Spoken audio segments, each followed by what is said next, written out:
वर्णिवेशरमणीय दर्शनं मन्दहासरुचिराननाम्बुजं पूजितं सुरनरोत्तमैर्मुदा धर्मनन्दनमहं विचिन्तये।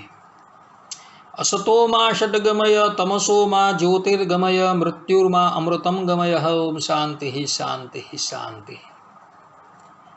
बद्धा हरिभक्तों ज्ञान सभानी अंदर स्वागत है।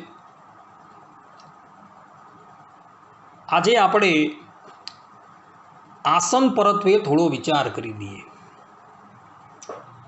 कि भगवाननो भक्त प्रातः काले भगवाननी सेवा पूजा करवा माटे बेसे अथवा तो कोई धर्म अनुष्ठान करवा माटे ज्यारे बेसे त्यारे तेणे पोतानी पूजानी अंदर धर्म अनुष्ठाननी अंदर कयुं आसन राखवुं ए परत्वे आपणे थोड़ो विचार करी दीए।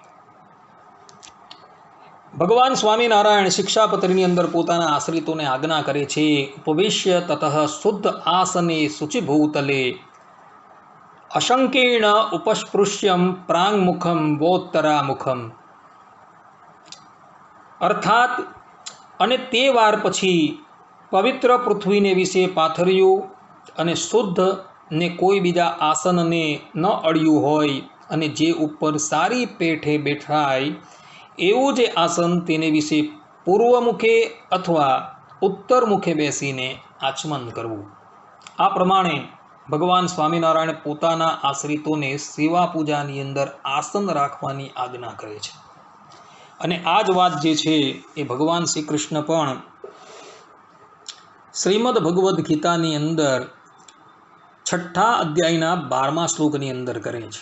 त्यां अर्जुनजी ने भगवान श्री कृष्ण पोते कहे छे, शुचोदेशे प्रतिष्ठाप्य स्थिरमासनमात्मन नात्युच्छ्रितं नाति नीचम चैलाजीन कुशोत्तरम।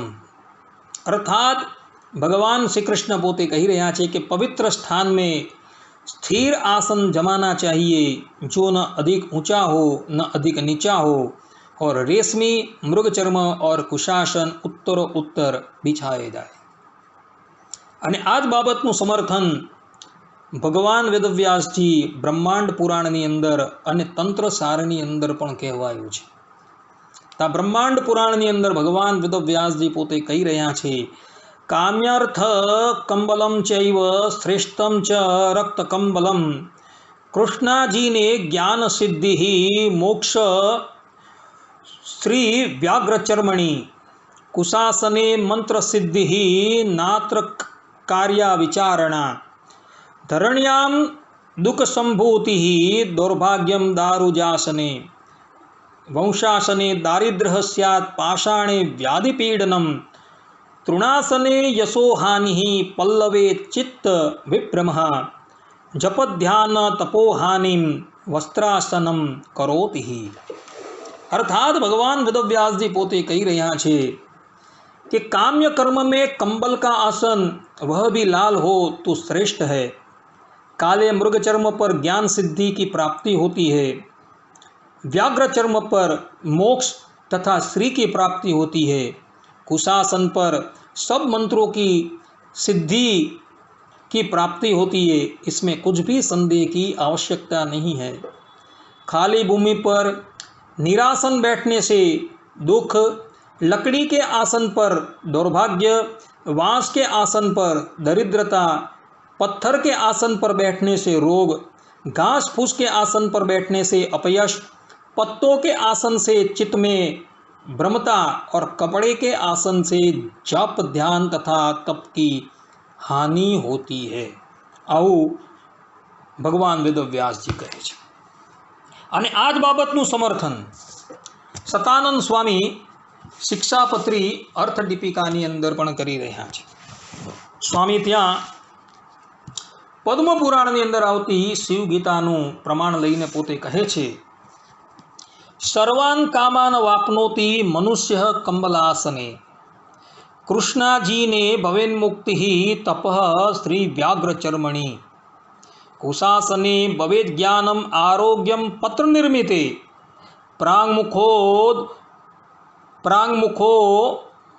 उदंगमुखो वापि जप पूजां समाचरेत पाषाणे दुखमाप्नोति काष्ठे नाना विधान गदान વસ્તે દારિદ્ર્યમાપનોતી ભૂમો મંત્રો ન સિદ્ધ્યતિ. અર્થાત સ્વામી પોતે કહી રહ્યા છે કે કામડીના આસન ઉપર બેસીને જપ કે પૂજા કરે તો તેના બધા જ મનોરથ સફળ થાય છે.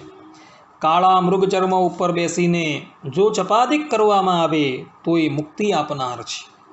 વ્યાઘ્ર ચર્મના આસન ઉપર બેસીને જો તપ કરવામાં આવે તો એ તપ ફલપદાયી છે. ડાબના આસનથી જ્ઞાન ઉપજે છે, અર્થાત કે દર્ભના આસન પર બેસવાથી જ્ઞાનની પ્રાપ્તિ થાય છે.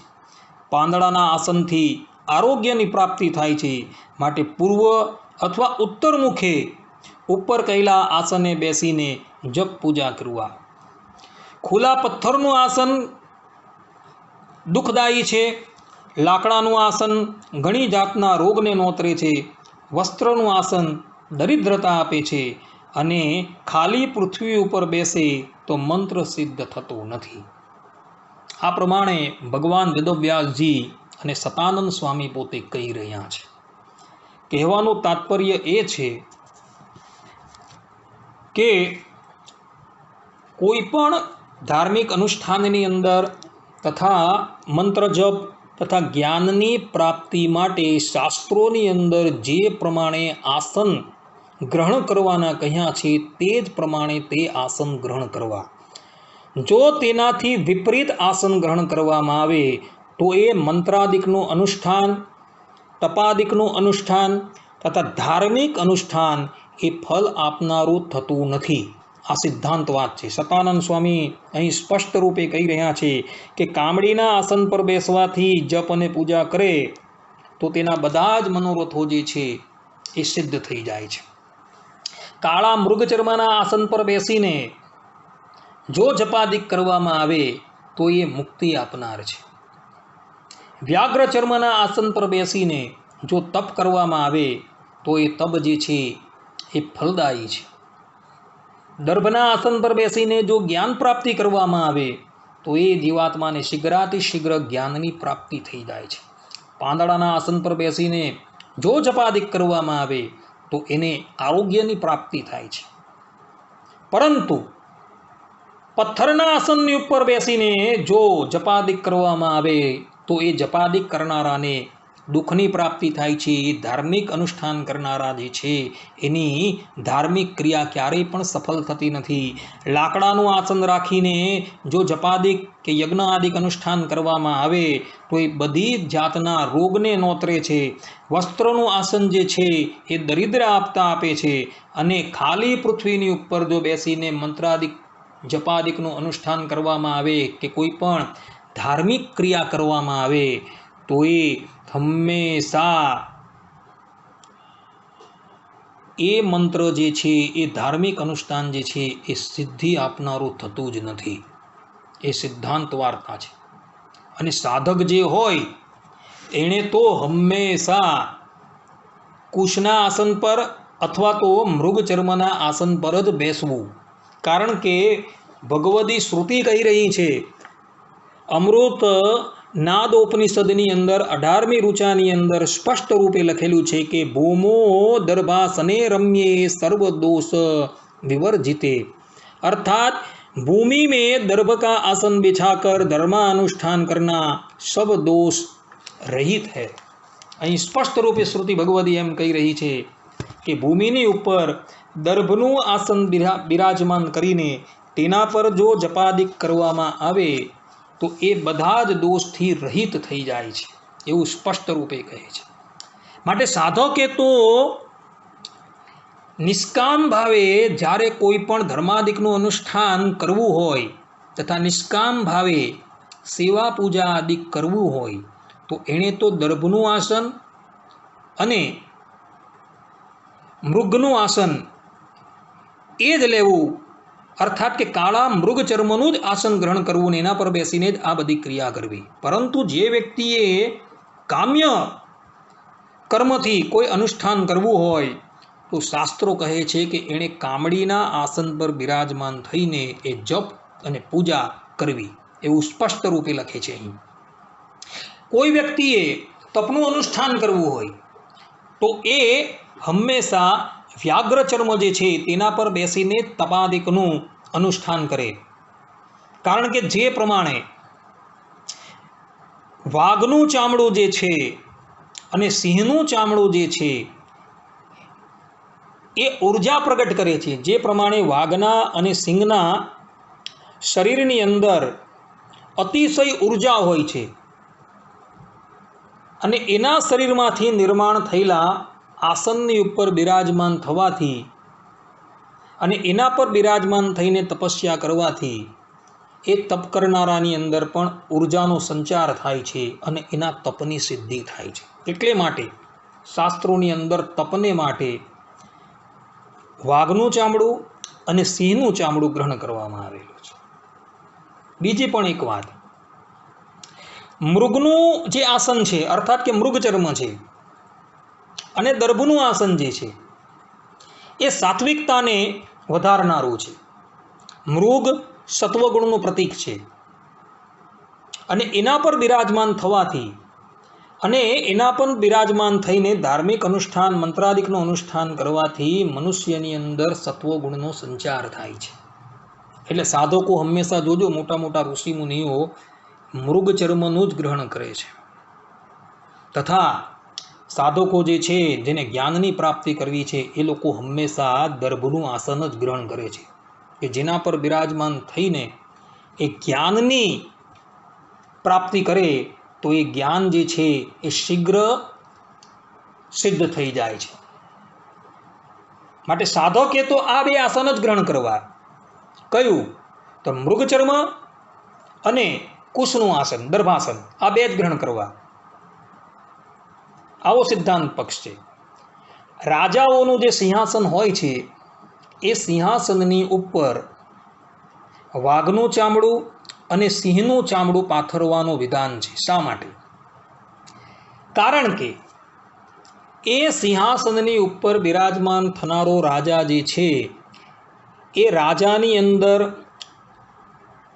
ઉર્જા શક્તિનો સંચાર થાય એટલે માટે એ લોકોના સિંહાસનની ઉપર સિંહનું ચામડું અથવા તો વાઘનું ચામડું બિછાવવામાં આવે છે. જે પ્રમાણે વાઘ અને સિંહ જે છે એ ઉર્જાનો સ્ત્રોત છે, એની અંદર ઘણી ઉર્જા રહેલી હોય છે.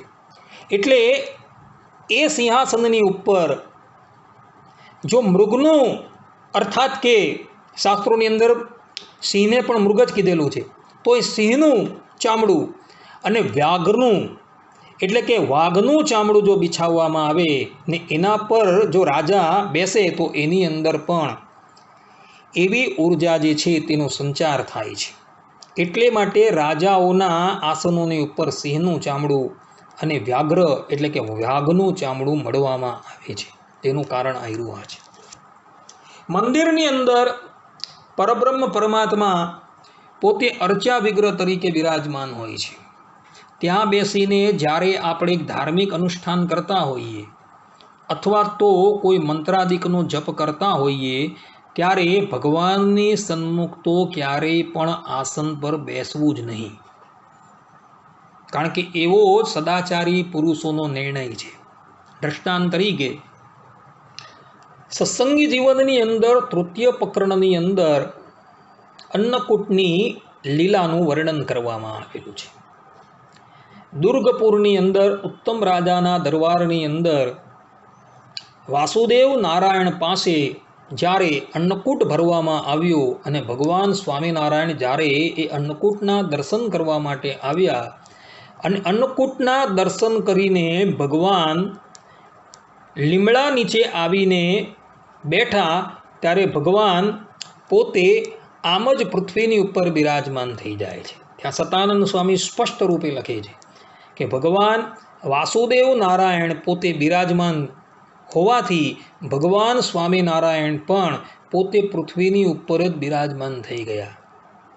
કારણ કે પોતાના આચરણથી એમણે લોકોને આ વાતનો ઉપદેશ આપવાનો છે. એટલે ભગવાન સ્વામિનારાયણ પણ એ વાસુદેવ નારાયણની સન્મુખ પોતે ધરાતલની ઉપર કોઈ પણ જાતના આસન વગર જ બિરાજમાન થઈ ગયા. એટલે સિદ્ધાંત પક્ષ એ છે કે જ્યારે પણ કોઈક મનુષ્ય ધાર્મિક અનુષ્ઠાન ભગવાનની સન્મુખ જ્યારે કરતો હોય, મંદિરમાં નહીં, ભગવાનની સન્મુખ જ્યારે એ કરતો હોય, ત્યારે તો ક્યારેય પણ એણે આસન ગ્રહણ કરવું જ નહીં, આમ ભૂમિ પર જ બેસી જવું. એનાથી કોઈ જાતનો ગેરફાયદો થતો જ નથી. ઉલટીકા આ પ્રમાણેની ક્રિયા કરનારા ઉપર પરબ્રહ્મ પરમાત્માનો રાજીપો વધારે થાય છે. ભગવાનની સન્મુખ ક્યારેય પણ ઉચ્ચા આસન પર બેસવું નહીં. સત્સંગી જીવનના ચતુર્થ પ્રકરણની અંદર, સાંડિલ્ય સૂત્ર ભાષ્યની અંદર, આ ઉપરાંત હરિલીલામૃતમના છઠ્ઠા કળશની અંદર, અંતિમ વિશ્રામની અંદર સ્પષ્ટ રૂપે કહેવામાં આવેલું છે કે ભગવાનની સન્મુખ કોઈક વ્યક્તિ ઉચ્ચાસનની ઉપર વિરાજમાન થયો હોય તો એ ભગવાનનો અપરાધી છે, અને એ અપરાધનું પ્રાયશ્ચિત જે છે એ એક દિવસ ઉપવાસ, આ એનું પ્રાયશ્ચિત બતાવેલું છે. માટે પરબ્રહ્મ પરમાત્મા જે સ્થાનની ઉપર બિરાજમાન હોય એની સામુ ઉચ્ચાસનની ઉપર ક્યારેય પણ બેસવું નહીં. આ સિદ્ધાંત વાર્તા છે ભાઈઓ, આ ખાસ યાદ રાખજો. હા, કોઈક વ્યક્તિ પોતાના પગથી લાચાર હોય, કોઈ શરીરથી ખોળખાપણવાળો હોય, તો એ વ્યક્તિ ઉચ્ચાસન પર બેસી શકે છે, કારણ કે ત્યાં બીજો કોઈ વિકલ્પ હોતો નથી. પરંતુ એને બાદ કરતાં બીજા કોઈ પણ વ્યક્તિ ભગવાનની સન્મુખ જો ઉચ્ચાસનની ઉપર બિરાજમાન થાય તો એ દોષના ભાગી થાય છે, અને એનું પ્રાયશ્ચિત એક દિવસ આખો ઉપવાસ, એવું શાંડિલ્ય સૂત્ર ભાષ્યની અંદર નિત્યાનંદ સ્વામી પોતે લખે છે. અને વરાહ પુરાણની અંદર વરાહ ભગવાન પૃથ્વી દેવી પ્રત્યે આ વાત કહે છે.